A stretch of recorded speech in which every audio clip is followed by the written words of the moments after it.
L'alliance des autorités avec leurs ennemis zélotes allait leur permettre de mettre la main sur Jésus discrètement, sans provoquer d'émeute.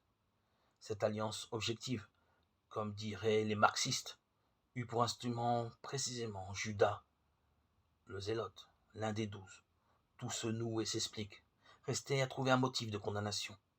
Ces motifs ne manquaient pas aux autorités juives. La prétention qu'avait Jésus de régenter le temple en chassant les marchands était inacceptable par les prêtres. Les libertés que le prophète prenait avec la cache-route étant inadmissibles par les pharisiens.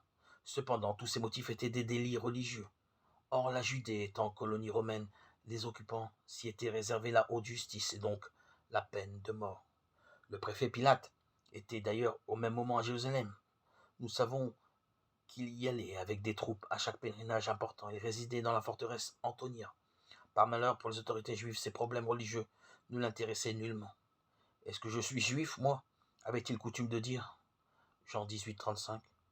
Il fallait donc, pour faire condamner Jésus par Rome, le présenter à Pilate comme un résistant, et pour cela, la complicité des zélotes était aussi nécessaire. Dernier protagoniste, le tétrarque Hérode Antipas, installé dans la ville sainte pour la Pâque.